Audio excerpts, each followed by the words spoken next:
But tonight, the American people will see a president whose ego does not let him see reality, the reality of the pain in America because of Trump's policies.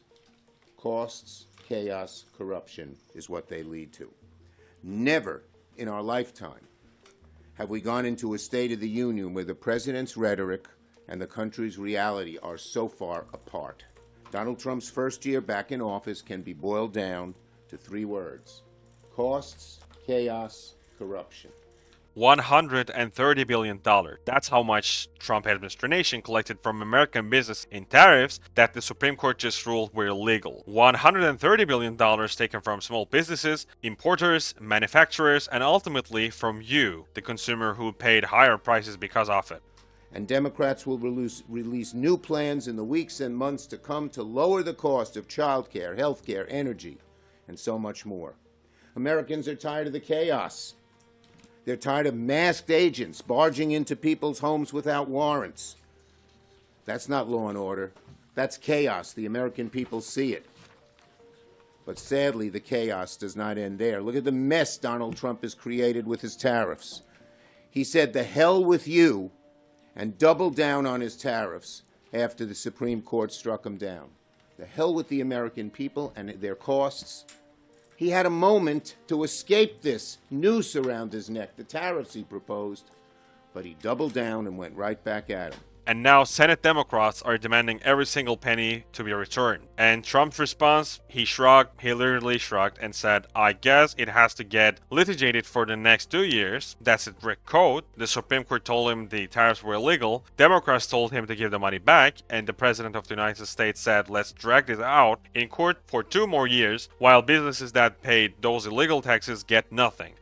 And finally, we've never had a president as corrupt and as crooked as Trump. While people are paying more for rent and losing insurance, Trump's net worth has soared by at least $1 billion since becoming president. He wants to make himself the richest man in America, and it's with your money, Mr. and Mrs. Taxpayer. That's how he's doing it. We won't get any answers to these things. And one more aspect of corruption.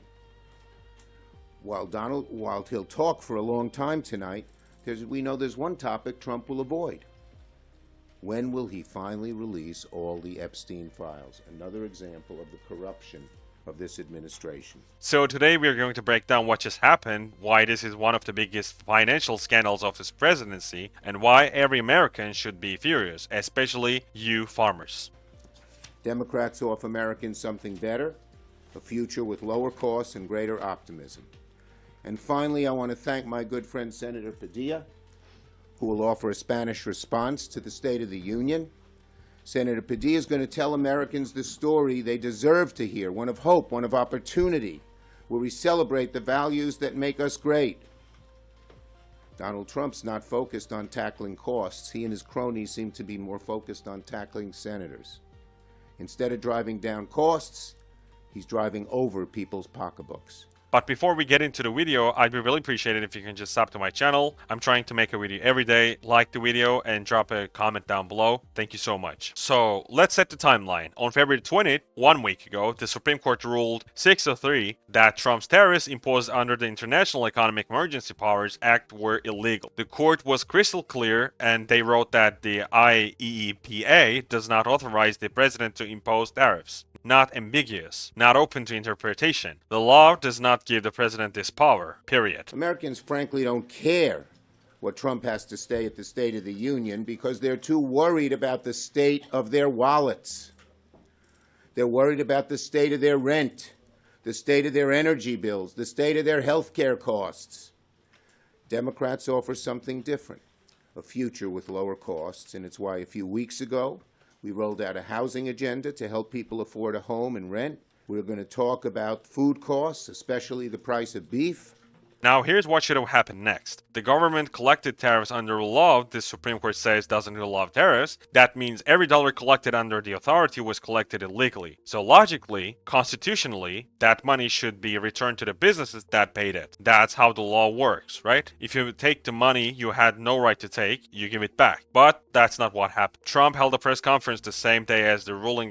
Instead of announcing refunds, he said he would institute tariffs under different authorities. And when asked about refunding the money already collected, he dodged. He said, I guess it has to get litigated for next 2 years. 2 years. 2 years. He wants businesses that pay illegal taxes to wait 2 more years while lawyers fight it out in a court. 2 years of cash that small businesses need right now to survive. 2 years of money that was never his to take in the first place. Now let's talk about who actually paid this 130 billion, because it's not just some abstract number. These are real businesses, small companies that import goods to sell in America, manufacturers who need parts and materials from overseas, farmers who import fertilizer, seeds, and equipment. Every single of them was forced to pay these tariffs, and most of them passed those costs on consumers, meaning you paid higher prices at the store because of tariffs that were illegal the entire time. So think about that. Every time you paid more for groceries, electronics, clothes, car parts, building materials, any product affected by these tariffs, you were paying an illegal tax. The Supreme Court said so. And the government has your money and won't give it back. And let me connect this to the farm crisis we've been covering because it all ties together. Trump's tariffs destroyed the agricultural export market. China stopped buying American soybeans. Brazil captured 70% of the market permanently. Farm losses this year are between $35 billion to $44 billion,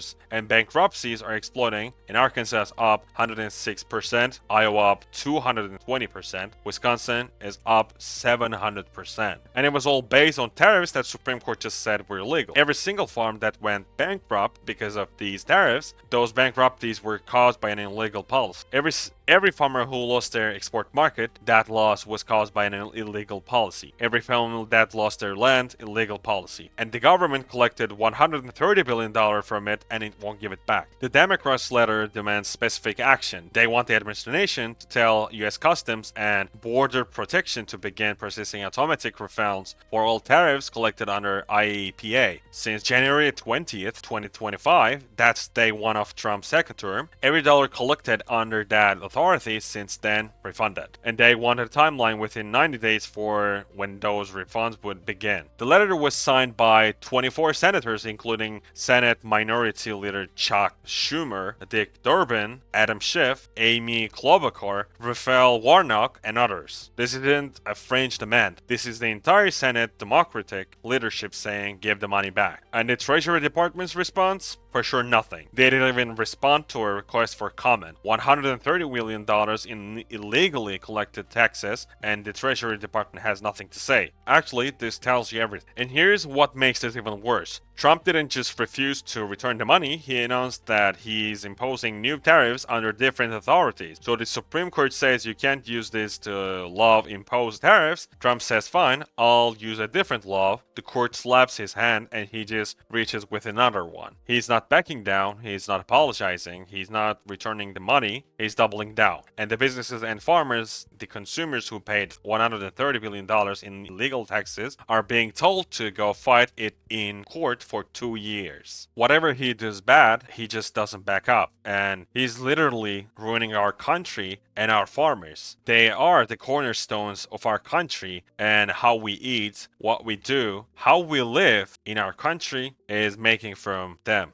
The Democrats are right. That money doesn't belong to the federal government, it belongs to the businesses and the people who were illegally taxed. And every day it's not returned is another day the government is holding stolen money. If you found the video informative, I'd be really appreciated if you can just sub to my channel, like the video, and comment down below. Thank you so much.